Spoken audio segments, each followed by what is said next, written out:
كافها يا عين صاد ذكر رحمة ربك عبده زكريا إذ نادى ربه نداء خفيا قال رب إني وهن العظم مني واشتعل الرأس شيبا ولم أكن بدعائك رب شقيا وإني خفت الموالي من ورائي وكانت امرأتي عاكرا فهب لي من لدنك وليا صدقت يا رب العالمين رحمة ربك عبده زكريا হযরতে জাকারিয়া আলাইহিস সালাতু ওয়াস সালাম তার রবকে তার প্রভুকে ডাকলেন যিকরু রাহমাতি রাব্বিকা আবদাহু জাকারিয়া স্মরণ করলেন বান্দা জাকারিয়া তার রব আল্লাহ তাআলাকে কোন সময় ডাকলেন কিভাবে ডাকলেন ইয নাদা রাব্বাহু নিদাআন খাফিয়া তিনি নেদা দিলেন আল্লাহ তাআলাকে স্মরণ করলেন ডাকলেন ইয নাদা রাব্বাহু তিনি তার রবকে ডাকলেন খাফিয়া ভীত সন্ত্রস্তর সাথে এবং এবং একাকিত্বতার সাথে খুব নির্জনে আল্লাহ তাআলাকে জাকারিয়া আলাইহিস সালাতু ওয়াস সালাম ডাকলেন ডেকে প্রথমত আল্লাহ তাআলাকে তিনি কি বলতেছেন قال رب إني وهن العظم مني واشتعل الرأس شيبا ولم أكن بدعائك رب شقيا তিনি বলতেছেন আয় আমার রব ইন্নী ওয়াহানাল আযমু নিশ্চয় আমি বয়োবৃদ্ধ হয়েছি এবং মিন্নি ওয়াশতাআলার রাসু শাইআ এবং রাসুন মানে মাথা বা চুল আমার চুল শুভ্র হয়েছে আমার চুল সাদা হয়ে গিয়েছে ওয়ালাম আকুম বিদুআইকা রাব্বি শাকিয়া কিন্তু আমি কখনো আপনাকে ডেকে বিফল মনোরথন হইনি কখনোই আপনাকে ডেকেছি আর আপনি সাড়া দেননি এমন কখনো হয়নি বলেন না সুবহানাল্লাহ এখানে জাকারিয়া আলাইহিস সালাতু ওয়াস সালাম দুইটা কথা বলতেছেন উদ্দেশ্য আল্লাহ তাআলাকে জাকারিয়া আলাইহিস সালাতু ওয়াস সালাম বলতেছেন আমি আপনাকে ডাকতেছি ভয়ের সাথে আর কোন সময় ডাকতেছি যে সময় আমার চুলগুলো সাদা হয়েছে এমন সময় আপনাকে ডাকতেছি যে সময় আমার শরীরের সমস্ত হাড়গুলোর মগজগুলো শুকিয়ে গেছে শরীরের যে সমস্ত অঙ্গ প্রত্যঙ্গে হাড় আছে এই হাড়ের সমস্ত মগজগুলো শুকিয়ে গেছে এর দ্বারা তিনি উদ্দেশ্য নিয়েছেন যে আমার বয়সের একেবারে শেষ মুহূর্তে আমি উপনীত হয়েছি কিন্তু আমি আপনাকে ডেকেছি আর কখনো আপনি আমার ডাকে সাড়া দেননি এমন আমি কখনো পাইনি এই কথার দ্বারা কি বোঝাচ্ছে পরের আয়াত وإني خفت الموالي من ورائي وكانت امرأتي عاقرا فهب لي من لدنك وليا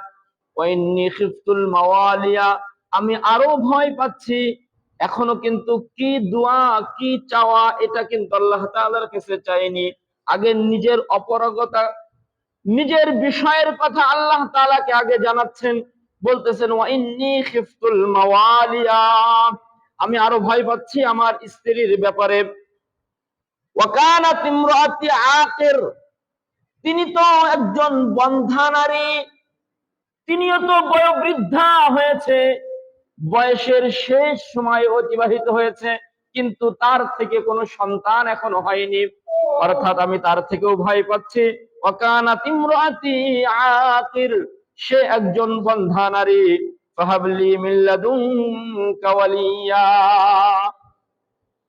দোয়াটা আল্লাহ তাআলার কাছে তিনি করেই বসলেন, বললেন ফাহাবলি মিল্লাদুনকা ওয়ালিয়া, আপনি আমার জন্য একজন ওলি নির্ধারণ করেন, আমার জন্য একজন বংশোদ্ভূত অর্থাৎ আমার জন্য একজন সন্তান নির্ধারণ করেন।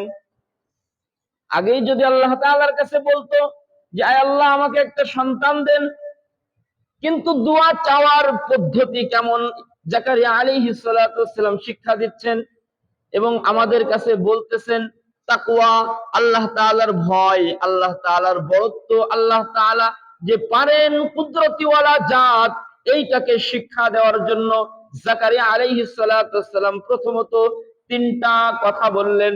এক নম্বর কথা বললেন সন্তান হওয়ার জন্য যে প্রথম বিষয় লাগে যৌবন লাগে, যুবক যৌবন লাগে। কিন্তু তিনি বলতেছেন যে আমার শরীরের যতগুলো হাড় আছে কোন হাড়ে এক ফোঁটাও মগজ নেই, অর্থাৎ আমি সম্পূর্ণ বয়োবৃদ্ধ, লাঠি ভর দিয়ে হাঁটতে হয়। দ্বিতীয় কথা হলো আমি এতই অতিশয় মুরব্বী হয়েছি যে আমার মাথাগুলো, আমার চুলগুলো সাদা হয়েছে। তৃতীয় কথা বলতেছেন আমাদের যে একটা সন্তান হবে, সন্তান কিভাবেই বা হবে, আমার স্ত্রী তো বন্ধা, সে তো জীবনে কখনো সন্তান জন্ম দেয়নি। এরপরেও আপনি কুদরতওয়ালা জাত, আপনি চাইলে হয়, আপনি চাইলে দিতে পারেন, আপনি চাইলে সব কিছু হইতে পারে। আর এই যে দোয়াটা তিনি করতেছেন, এই দোয়াটা করার ব্যাপারে তিনার মনের ভিতরে আশা কোথা থেকে জাগলো? তিনার মনের ভিতরে আশা জাগলো হযরতে মারিয়াম আলাইহিস সালাতু ওয়াস সালাম মিম্বারের মধ্যে বসে আছেন। এই ঘটনা ইনশাআল্লাহ সামনের তাফসিরে আসবে। মারিয়াম আলাইহিস সালাতু ওয়াস সালাম মিহরাবের ভিতরে আছেন, তিনি দেখতেছেন মারিয়াম আলাইহিস সালাতু ওয়াস সালাম বেমৌসুমি ফল গ্রহণ করতেছে, বেমৌসুমি ফল খাচ্ছে। জাকারিয়া আলাইহিস সালাতু ওয়াস সালাম আর মারিয়াম আলাইহিস সালাতু ওয়াস সালামের মধ্যে সম্পর্ক ছিল যে মারিয়াম আলাইহিস সালাতু ওয়াস সালাম জাকারিয়া আলাইহিস সালাতু ওয়াস সালামের খালু হতো, অর্থাৎ খালু এই সম্পর্ক। তো লালন পালনও জাকারিয়া আলাইহিস সালাতু ওয়াস সালাম করতেন। মিহরাবের মধ্যে দেখতেছেন মারিয়াম বেমৌসুমি ফল খাচ্ছে, যেই ফলটা বাইতুল মুকাদ্দাস ওই জেরুজালেমের মধ্যে কোথাও পাওয়া যাবে না, এবং এটা বেমৌসুমি ফল। জাকারিয়া আলাইহিস সালাতু ওয়াস সালাম মারিয়াম আলাইহিস সালাতু ওয়াস সালামকে জিজ্ঞাসা করলেন যে এই বেমৌসুমি ফল তুমি কোত্থেকে পেয়েছো? মারিয়াম আলাইহিস সালাতু ওয়াস সালাম উত্তর করলেন যে আমার রব আমার জন্য এগুলো পাঠিয়েছে। বলেন না সুবহানাল্লাহ। ওই সময় জাকারিয়া আলাইহিস সালাতু ওয়াস সালাম চিন্তা করলেন যেই রব আসমানে বসে, যেই রব কুরসিতে বসে দুনিয়ার মানুষকে বেমৌসুমি ফল খাওয়াইতে পারে, আমি জাকারিয়ার সন্তানও ওই রব দিতে পারে। বলেন না সুবহানাল্লাহ। ওই জায়গা থেকে জাকারিয়া আলাইহিস সালাতু ওয়াস সালাম আল্লাহ তাআলার কাছে বলতেছেন যে ফাহাবলি মিন লাদুনকা ওয়ালিয়া, আপনি আমার জন্য একটা সন্তান নির্ধারণ করেন, কেননা ইয়ারিসুনি ওয়া ইয়ারিসু মিন আলি ইয়াকুব ওয়াজআলহু রাব্বি রাদিয়া, কেননা ইয়াকুব আলাইহিস সালাতু ওয়াস সালাম তার বংশের যে ধারাবাহিকতাটা, এই ধারাবাহিকতাটা আমি পর্যন্ত ছিলাম, আমার যদি সন্তান না হয় আর সেই সন্তান যদি নবী না হয়, এই নবুয়তের সিলসিলা এই পর্যন্ত খতম হয়ে যাবে। কারণ হযরতে ইব্রাহিম আলাইহিস সালাতু ওয়াস সালামের দুইজন সন্তান ছিল, একজন হলেন হযরতে ইসমাঈল আলাইহিস সালাতু ওয়াস সালাম, দ্বিতীয় জন ছিলেন হযরতে ইসহাক আলাইহিস সালাম। আর এই ইসহাক আলাইহিস সালাতু ওয়াস সালামের বংশ পরম্পরা 40,000 নবী এসেছিল, সর্বশেষ নবী ছিল হযরতে ঈসা আলাইহিস সালাতু ওয়াস সালাম। আর ঈসা আলাইহিস সালাতু ওয়াস সালামের খালু, ঈসা আলাইহিস সালাতু ওয়াস সালামের নানা ছিল হযরতে জাকারিয়া আলাইহিস সালাম। মূলত জাকারিয়া আলাইহিস সালাতু ওয়াস সালাম, ঈসা আলাইহিস সালাতু ওয়াস সালামের নানা মূলত ইমরান আলাইহিস সালাম, কিন্তু ওই ইমরান আলাইহিস সালাতু ওয়াস সালামের ভাইরা ভাই ছিল জাকারিয়া আলাইহিস সালাম, এজন্য নানা। তো জাকারিয়া আলাইহিস সালাতু ওয়াস সালাম বলতেছেন, ইয়ারিসুনি ওয়া ইয়ারিসু মিন আলি ইয়াকুব। আপনি যে আল্লাহ তাআলাকে বলতেছেন, আপনি যে নবুয়তের বংশ পরম্পরা ইয়াকুব থেকে সেট করেছেন, আমার যদি সন্তান না হয় এই জায়গায়, এই বংশে, এই জায়গায় নবুয়তের এই সিলসিলা বন্ধ হয়ে যাবে। ওয়াজআলহু রাব্বি রাদিয়া। এরপরে আল্লাহ তাআলার কাছ থেকে সুসংবাদ আসতেছে, দুইজন ফেরেশতা এসেছে। ওই জায়গায় বলতে গেলে আবার বেশ সময় লাগবে। দুইজন ফেরেশতা এসে জাকারিয়া আলাইহিস সালাতু ওয়াস সালামকে বলতেছেন, ইয়া জাকারিয়া, হে জাকারিয়া, ইন্না নুবাশশিরুকা, তুমি সুসংবাদ গ্রহণ করো। সুবহানাল্লাহ বলবেন না? কিসের সুসংবাদ? গোলাম, তোমার একটা সন্তান হবে। জাকারিয়া, তোমার একটা সন্তান হবে, তুমি সুসংবাদ গ্রহণ করো। ঘরের ভিতরে বন্ধা নারী জাকারিয়া আলাইহিস সালাতু ওয়াস সালামের স্ত্রী এই কথা শ্রবণ করে তিনি বলতেছেন, এটা কিভাবে সম্ভব? জাকারিয়া আলাইহিস সালাতু ওয়াস সালাম বলতেছে, এটা কিভাবে সম্ভব? তিনি ওই কথাটাও আল্লাহ তাআলা তিনাদের ওই আবেগ ঘন মুহূর্তের যে কথাটা, যে শব্দটা, ওই শব্দটাকেও আল্লাহ তাআলা বাছাই করে এই কোরআনুল কারীমের ভিতরে আল্লাহ তাআলা নাজির করে বলতেছেন, ইয়া জাকারিয়া ইন্না নুবাশশিরুকা বিগুলাম ইসমুহু ইয়াহইয়া লাম নাজআল লাহু মিন ক্বাবলু সামিয়্যা। হে জাকারিয়া, তুমি সুসংবাদ গ্রহণ করো, তোমাকে একটা সন্তান দেওয়া হবে। তাও সে সন্তান পুরুষ হবে। এখনো কিন্তু সন্তান হওয়ার কোনো প্ল্যান প্রক্রিয়াই চালু হয়নি, আল্লাহ তাআলা আগের থেকেই নাম সেট করে দিয়েছে। এজন্য সন্তান পেটে আসলেই ইসলামী সুন্নাত তরিকা হলো, ছেলে হোক মেয়ে হোক, যদি ছেলে হয় বা মেয়ে হয়, কোনটা হবে আল্লাহ তাআলাই ভালো জানে, দুইটা নাম সেট করা, ইসলামিক নাম সেট করা। মা বাপকে ওই সময় একটু গুনাহ মুক্ত ভাবে চলা। কারণ আপনি আমি যদি, আমার সন্তান আমার স্ত্রীর গর্ভে রয়েছে, ওই সময় আমি যত নাফরমানি করব, ওই নাফরমানের আসর ওই সন্তানের ভিতরে পড়বে পড়বে পড়বেই। দেখা যাচ্ছে, যদিও একটু কথাটা কেমন হয়ে যায়, মসজিদের মেম্বারে বসে আমি আপনি, মানে আমার আহলিয়ারা আমাদের সন্তানদেরকে পেটে ধারণ করে, ওই ধারণ অবস্থায় নাচা গানা করতেছে বা কোন নাচা গানা দেখতেছে মোবাইলে, আর নিয়ত করতেছে আমার সন্তান শেখ সাদি হবে। বোঝেননি কথা? পেটে সন্তান নিয়ে নাচ গান করতেছে বা নাচা গানা দেখতেছে, আর নিয়ত করতেছে কি সন্তান ভালো একটা সন্তান হবে, শেখ সাদির মতন হবে। কখনোই সম্ভব না। তো আল্লাহ তাআলা জাকারিয়া আলাইহিস সালাতু ওয়াস সালামকে সন্তান দিলেন, ওই সন্তানের নামও রেখে দিলেন। আল্লাহ তাআলা বললেন, ওয়া ইসমুহু ইয়াহইয়া, তার নাম হবে ইয়াহইয়া। আল্লাহ তাআলা এটাও বললেন, লাম নাজআল লাহু মিন ক্বাবলু সামিয়্যা, এই নামটা আজকে যে আমি রাখলাম, দুনিয়ার শুরু থেকে আজ পর্যন্ত, অর্থাৎ জাকারিয়া আলাইহিস সালাতু ওয়াস সালামের সন্তান আসা পর্যন্ত এই নাম দুনিয়ায় কেউ এখনো রাখেনি। সুবহানাল্লাহ। দুনিয়ায় এর দ্বারা আরেকটা, এই এখানকার তাফসীর এমন একটা বিষয় বোঝাচ্ছে, এই নামের বিষয়টা নিয়ে এমন একটা তাফসীর বোঝাচ্ছে যেটা মানুষের মস্তিষ্ক চমকে দেয়। দুনিয়ায় কে কোথায় কোন নামে আছে আল্লাহ তাআলা জানেন কি জানেন না? অবশ্যই জানেন। সেটার প্রমাণ এটা যে আল্লাহ তাআলা বলতেছেন, দুনিয়ায় এখনো, মানে ওই সময়ের কথা, এখনো যে ইয়াহইয়া নামে কেউ নেই। তাহলে দুনিয়ায় কোন নামে, আব্দুল্লাহ নামে কয়জন আছে, মারিয়াম নামে কয়জন আছে, ইসমাইল নামে কয়জন আছে, অগয়রা অগয়রা, কে কোথায় কোন কাজ করতেছেন, এটা আল্লাহ তাআলা জানেন কি জানেন না? অবশ্যই জানেন। এই কথা শোনার পরে জাকারিয়া আলাইহিস সালাতু ওয়াস সালামের বিবি আর জাকারিয়া আলাইহিস সালাতু ওয়াস সালাম নিজেও কিংকর্তব্য বিমূঢ় হয়ে গেল, হতবাক হয়ে গেল, এটা কিভাবে সম্ভব?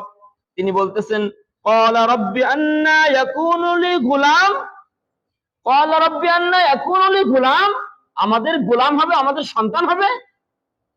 ওয়া কানাত ইমরাতি আকির, অথচ আমার স্ত্রী তো বন্ধ্যা, তার চুল সাদা হয়ে গেছে, একেবারে খুনখুনে বুড়ি, যেটা গ্রামের ভাষায় বলা চলে, সে ওই রকম হয়েছে, তার আবার সন্তানও হবে? দোয়া তো করেছিল, ওয়াকানাত ইমরাতি আকির ওয়াকাদ বালাগতু মিনাল কিবারি আইতিয়া। আর সে তো বার্ধক্যের সব, ওই যে কথা আমি বাংলায় বললাম বুড়ি, আল্লাহ তাআলা ওইটাকেই আরবিতে বলতেছেন কিবার। কিবার মানে সব থেকে বড়, মানে কিবার মানে বয়সের শেষ সময় পর্যন্ত পৌঁছে গেছে। আল্লাহ তাআলা উত্তর দিচ্ছেন, ক্বালা কাযালিক, ক্বালা কাযালিক, এমনি ভাবেই হবে। কিভাবে হবে না হবে তোমারও তো দেখার দরকার আছে। আমি আল্লাহ তাআলা সন্তান তোমাকে দেব তো দেব। আল্লাহ তাআলা পিতা মাতা ছাড়াও কি সন্তান দিতে পারে না? পারে কি পারে না? পারে, পেরেছেন, দিয়েছেন, বানিয়েছেন। হযরত আদম আলাইহিস সালাতু ওয়াস সালামের মা বাবা কে ছিল? কেউ ছিল না। হাওয়া আলাইহিস সালাতু ওয়াস সালামের মা বাবা কে ছিল? কেউ ছিল না। হযরত ঈসা আলাইহিস সালাতু ওয়াস সালামের পিতা কে ছিল? কেউ ছিল না। সুতরাং আল্লাহ তাআলা এই নিজাম পারেন, এই নিজাম বাস্তবায়ন করতে পারেন। কিন্তু দুনিয়ার একটা নিজাম তৈরি করেছে, স্ত্রী আর পুরুষ দুইজনের মাধ্যমে একটা সন্তান দুনিয়ায় আসবে। এরপরেও আমরা মনে করি সমবাস বা অতি করার মাধ্যমে, দুইজনের মিলনের মাধ্যমে সন্তান হয়। এটাও আল্লাহ তাআলা কাছে কোনো ব্যাপার না, দুইজনের মিলনও হওয়া লাগে না। এই যে ইয়াহইয়া আলাইহিস সালাতু ওয়াস সালাম, ইনার পিতামাতা তো মিলনের মাধ্যমে হয়নি। দেখেন পরের আয়াতগুলোই আল্লাহ তাআলা বলতেছেন, ক্বালা কাযালিক, আল্লাহ তাআলা বলতেছেন এমনি ভাবেই হবে। এরপর আল্লাহ তাআলা আবার বলতেছেন, ক্বালা রাব্বুকা হুয়া আলাইয়া হায়্যিনু ওয়া ক্বাদ খালাকতুকা মিন ক্বাবলু ওয়া লাম তাকু শাইআ। তাহলে হে জাকারিয়া তুমি একটু বলো দিনি, তুমি যখন দুনিয়ায় ছিলে না, তুমি যখন তোমার অস্তিত্বই ছিল না, তোমার রক্ত মাংস কিছুই ছিল না, তখন তোমাকে আমি কিরাম করে বানাইছিলাম। কিভাবে বানিয়েছিলাম তোমাকে আমি? আমি এমনি বানাতে পারবো? তো জাকারিয়া আলাইহিস সালামের মন শান্ত হচ্ছে না। কিভাবে সন্তান হবে? আমি এত বয়োবৃদ্ধ হয়েছি, আমার স্ত্রী খুনখুনে বুড়ি, এ সন্তান হবে কিরাম করে? আল্লাহ তাআলার কাছে তিনি বলতেছেন, ক্বালা রাব্বি জাআলনি আয়া, তাহলে আমাদেরকে একটা নিদর্শন দিন, একটা আলামত দিন, এমন একটা বিষয় দিন যেই বিষয়ের মাধ্যমে বুঝতে পারবো যে আমাদের সন্তান হচ্ছে। আল্লাহ তাআলা তো চাইলে এরকম পারেন যে ঘুমায় রয়েছে হঠাৎ দেখবে যে তিনাদের সন্তান হয়ে গেছে, এটাও পারেন। কিন্তু জাকারিয়া আলাইহিস সালাম মানতে পারতেছে না, বলতেছে না একটা নিদর্শন দেন। তো জাকারিয়া আলাইহিস সালাতু ওয়াস সালামকে আল্লাহ তাআলা নিদর্শন দিলেন। ক্বালা আয়াতুকা, যাও তোমার একটা নিদর্শন দিলাম। নিদর্শনটা কি? আল্লা তুকাল্লিমান নাস সালাসা, কথা বলতে পারবে না 3 দিন। এই 3 দিনের কথা না বলার মাধ্যমে সন্তান হবে। সুবহানাল্লাহ বলবেন। 3 দিন কথা বলবে না, এর মাধ্যমে সন্তান হবে। সুবহানাল্লাহি ওয়া বিহামদি। সালাসাতা, সালাসা লায়াল, 3 রাত তুমি কারোর সাথে কথা বলতে পারবে না, তুমি তোমার স্ত্রীও কথা বলতে পারবে না, তোমার স্ত্রীও বাইরে কোনো কথা বলতে পারবে না, তুমিও বাইরে কারোর সাথে কথা বলতে পারবে না। তবে হ্যাঁ, তুমি তো একজন নবী, তোমার নবুয়তির দায়িত্ব কিন্তু থেমে থাকবে না। এই 3 দিনও তোমার নবুয়তি কার্যক্রম চলবে। কিভাবে চলবে? ফখরাজা আলা কওমিহি, তুমি তোমার নবুয়তের কাজ করার জন্য খরাজা বাহির হবে। কওমিহি, তুমি তোমার উম্মতের মধ্যে। মিনাল মিহরাবি ফাওহা ইলাইহিম আন সাব্বিহু বুকরাতাও ওয়া আশিয়া, যেভাবে তুমি দাওয়াত দিতে, ওই দাওয়াতটা ইশারার মাধ্যমে দিবে। আর তাদেরকে আন সাব্বিহু বুকরাতাও ওয়া আশিয়া, সকাল সন্ধ্যা আমার তাসবিহ পাঠের জন্য, সকাল সন্ধ্যা আমার স্মরণ করার জন্য বলবে। অর্থাৎ এই যে পূর্ণ একটা তাফসীর, পূর্ণ একটা কথা, এই কথার থেকে আমাদের কি উপকার হলো, এই কথার থেকে আজকে আমরা কি শিখলাম, এটাই 2 মিনিটে আমি একটু আপনাদেরকে বলবো। প্রথম নম্বর, তিনি শিখিয়েছেন আল্লাহ তাআলাকে যদি ডাকতে হয় কিভাবে ডাকতে হবে। প্রথমত আল্লাহ তাআলাকে ডাকতে হবে নিদাআন খফিয়া, ভয়ের সাথে। এজন্য কিন্তু আমরা যখন কোন দোয়া করি, ওই দোয়ার পূর্বে ইস্তেগফার করি।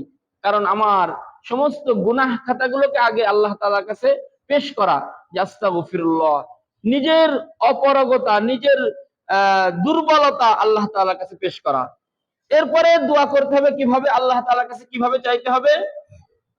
নির্জনে, নির্জনে, অর্থাৎ তাহাজ্জুদের সময়, যে সময় সবকিছু নিস্তব্ধ হয়ে যায়, ওই সময় একাকিত্বতার সাথে একাকী ভাবে আপনি চেয়ে দেখেন না, আপনি চেয়ে দেখেন না। দেওয়ার মালিক কে? সন্তান চাইতে আমরা মাজারে যাই, নাউজুবিল্লাহ, ঈমান থাকবে না। সন্তান চাইতে অমুক জায়গায় মান্নত করা হয়, মান্নত করা যাবে না, এগুলো নিষেধ, এগুলো হারাম, এগুলো শিরক। সন্তান দেওয়ার মালিক কে?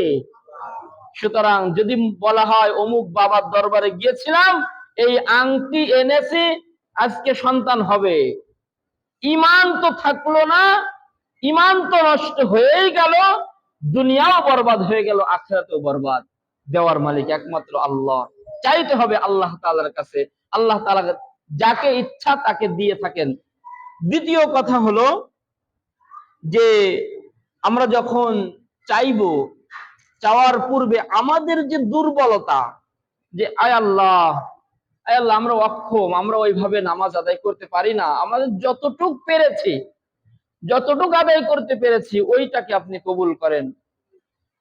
এরপরে কথা হলো যে আমাদের ঈমান দুর্বল হয়েছে, গতকালকেও বলতেছিলাম আমাদের ঈমান দুর্বল হয়েছে। আমরা যদি আমাদের রবের ক্ষমতা সম্পর্কে না জানি, তাহলে তিনি শাস্তি যে কেমন প্রয়োগ করবেন এটা ভুলেই যাচ্ছি। তিনি যে ইন্না বাতশা রাব্বিকা লাশাদীদ, কঠিন শাস্তির হুঁশিয়ারি দিয়েছেন, এটা আমরা ভুলেই গিয়েছি। তিনি যে এত ক্ষমতাবান, স্ত্রী ছাড়া, পুরুষ ছাড়া, মা বাবা ছাড়া সন্তান দিতে পারেন, এই কুল কায়নাত তিনি সৃষ্টি করেছেন, এটা আমরা ভুলেই গিয়েছি। রাত সৃষ্টি আল্লাহর, দিন সৃষ্টি আল্লাহর, এটা আমরা ভুলেই গিয়েছি। এজন্য আমাদের মসজিদে কাতারগুলো ছোট হয়ে গিয়েছে।